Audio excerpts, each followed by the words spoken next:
आज 9th class के सभी बच्चे को मैं रक्षाबंधन के शुभ अवसर पर शुभकामना देता हूं। और पुनः आज से हम लोग चैनल को स्टार्ट किए हैं, तो आप लोग के जो जितना हमने 9th क्लास के बच्चों को फिजिक्स में जो पढ़ाए थे, मैं उम्मीद करता हूं कि वहां तक आपने तैयारी कर चुके होंगे। क्योंकि आप सभी स्टूडेंट्स को ही बताए थे कि आपकी जो सिलेबस है वह सिलेबस तक आप लोग को हम पहले ही समाप्त कर दिए थे जुलाई तक के।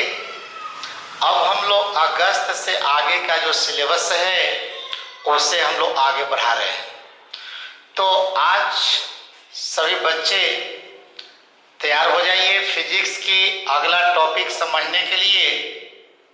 मैंने बार बार बोले थे, जैसा कि आपने देख रहे हैं भी आप लोग से बच्चे, कि कोरोना महामारी कितनी तेजी से बढ़ रही है। मसौरी में भी, पटना के इर्द गिर्द में भी कितनी तेजी से एक कोरोना अपना पैर पसार रहा है। तो मैं सभी बच्चों से, लड़के लड़कियों से गुजारिश करूंगा कि आप लोग सुरक्षित रहें, घर पर रहें और सोशल डिस्टेंस का पालन जरूर करें, सैनिटाइजर का उपयोग जरूर करें, मास्क का प्रयोग जरूर करें, अगर हम इस बीमारी के चपेट से बचना चाहते हैं तब। ठीक है, तो आइए आज की क्लास एक नई टॉपिक लेकर के आ रहे हैं, जो टॉपिक है वर्क या कार्य। तो वर्क या कार्य ये टॉपिक स्टार्ट करने से पहले मैं चाहूँगा कि आप लोग चैनल को फिर सब्सक्राइब कर लें, ताकि मैं समझ सकूं कि आप लोग भी जग गए हैं। जितनी तैयारी हम दिए थे करने के लिए उतनी तैयारी कर चुके हैं और आगे की हम लोग तैयारी में फिर लग जाए। तो देखिए सभी बच्चे, यानी कार्य का मतलब फिजिक्स में क्या होता है ये समझना होगा पहले।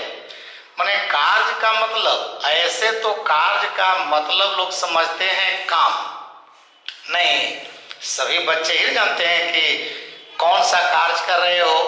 तो कोई लड़का कहता है कि मैं पढ़ रहा हूँ, कोई लड़का कहता है कि मैं लिख रहा हूँ, कोई लड़का बोलता है कि मैं बैठा हुआ हूँ।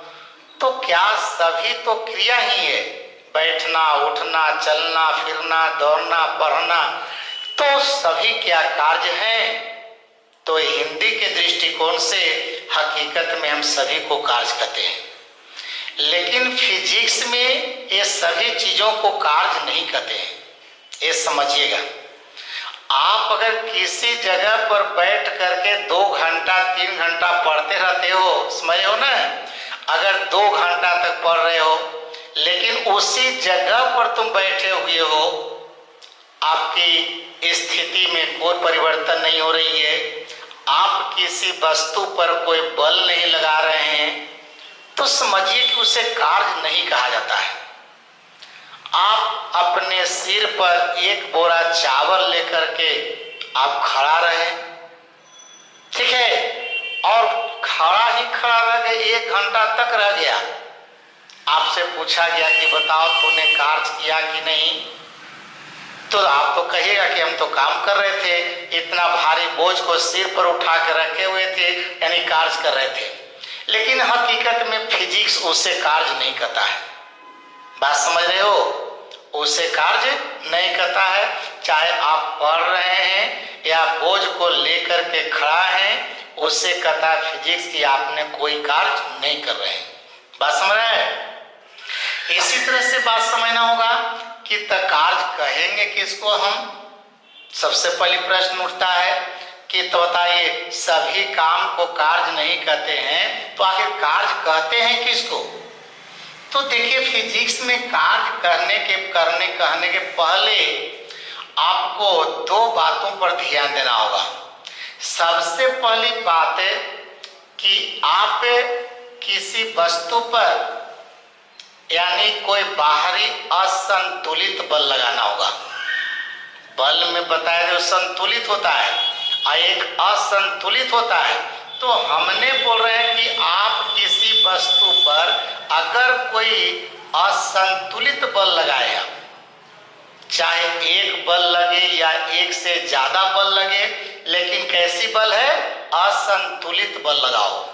और असंतुलित बल लगकर अगर उस वस्तु की स्थिति को बदल दिया, जैसे कहीं पर मानते हैं फुटबॉल रखा हुआ है, अब फुटबॉल पर जाकर के आपने किक लगाया यानी बल लगाया, और आपके बल के कारण हुआ देखिए गेंद आगे की ओर बढ़ने लगा, मतलब वो गेंद पहले से विराम में था, आपने बल लगाया तो आ गया कौन सी में? गति में।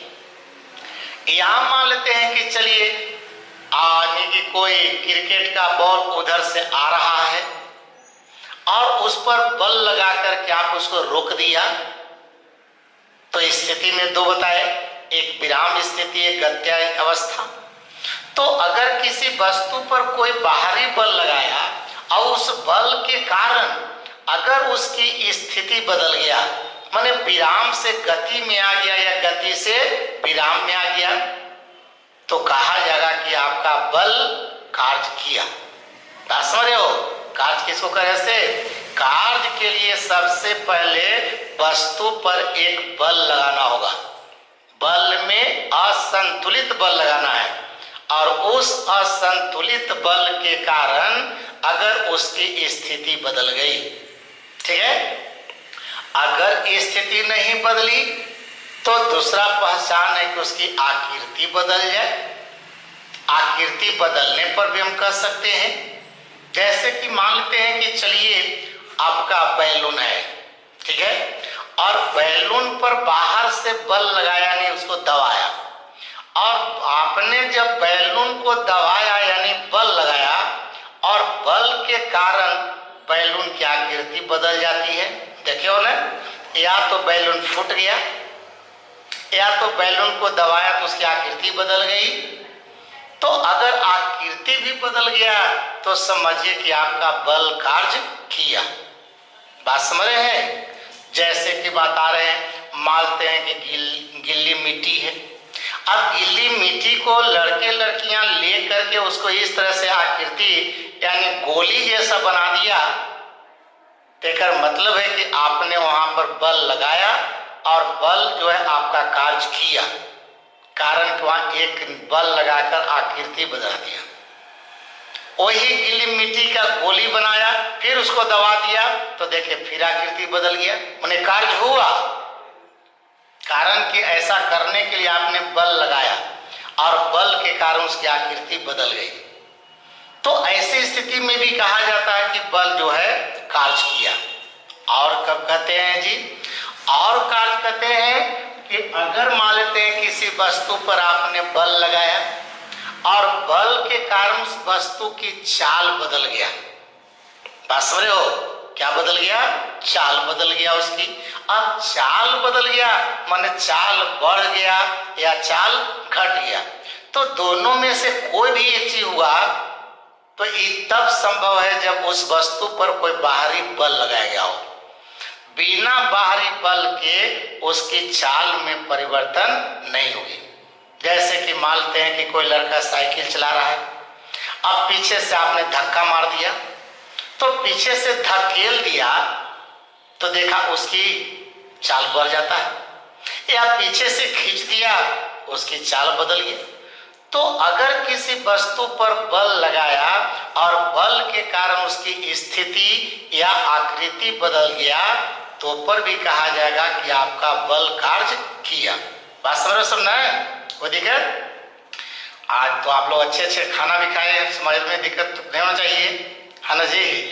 तो आइए, हमने कह रहे थे कि तब बल और विस्थापन दो बात बोल रहे थे कि आपने बल लगाया और बल के कारण उसकी स्थिति बदल गई या आकृति बदल गई या चाल बदल गया, तो ऐसी स्थिति में कहा जाता है कि आपका बल कार्य किया।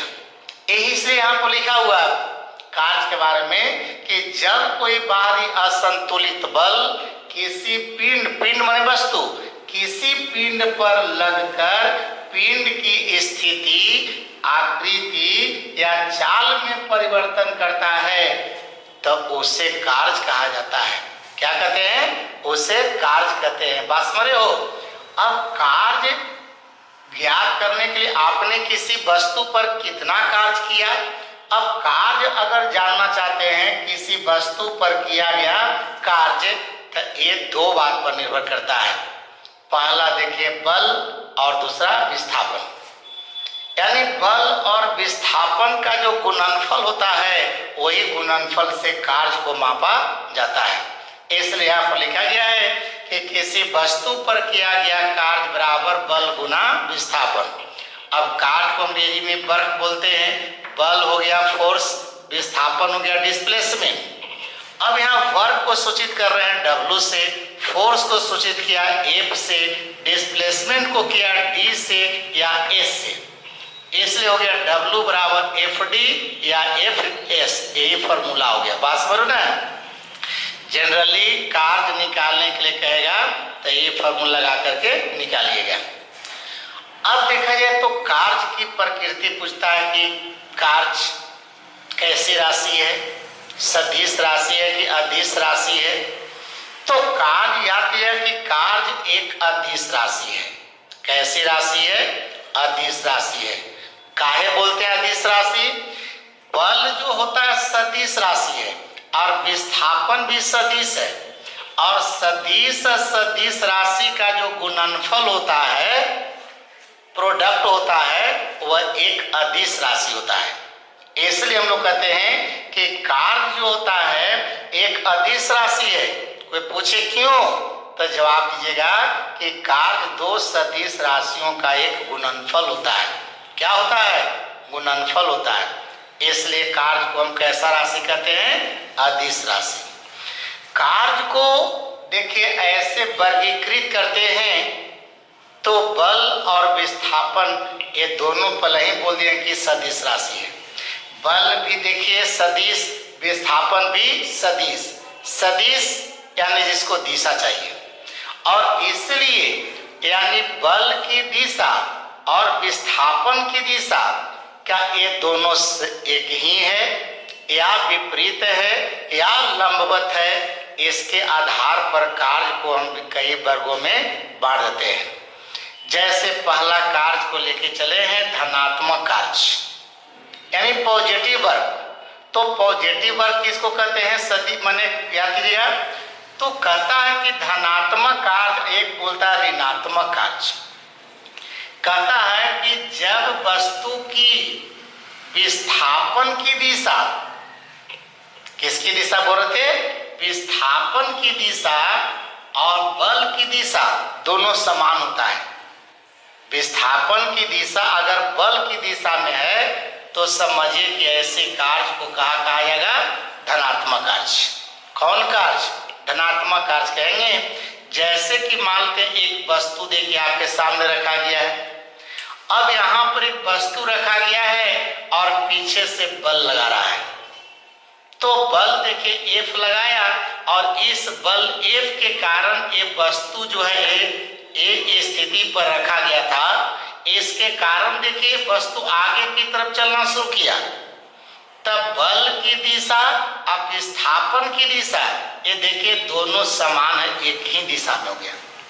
तो जब दोनों की दिशा समान हो यानी वस्तु में विस्थापन की जो दिशा है अगर बल की दिशा में होती है तो ऐसी स्थिति में जो बल कार्य किया उसी को धनात्मक कार्य कहते हैं। बात समझ में? क्या कहते हैं? धनात्मक कार्य करते हैं। जैसे कि कहीं पर गेंद रखा हुआ है और गेंद पर जाके किक लगाया तो आपकी बल की दिशा और गेंद में विस्थापन की दिशा दोनों सेम हो गया कि नहीं? तो जब दोनों सेम हो गया तो समझिए इसको धनात्मक कार्य कहते हैं। बात समझ रहे हैं? कौन कार्य कहते हैं? धनात्मक। जैसे दरवाजा खोलते हैं केवाड़ी, अब केवाड़ी को खोल रहे हैं तो उस पर क्या करता, बाहर से धक्का देते हो। तो आपने जो बल लगाया तो बल की दिशा और केवाड़ी में विस्थापन जो हुआ वह विस्थापन की दिशा दोनों सेम है नहीं? तो ऐसी स्थिति में कहेंगे कि हमारा जो कार्य हुआ वो धनात्मक कार्य हुआ। दूसरा कार्य होता है ऋणात्मक कार्य। जिसके बारे में हम फिर नेक्स्ट क्लास धनात्मक का अपोजिट बताएंगे, ऋणात्मक। ठीक है, तब तक इतना तैयारी कीजिएगा। Good night.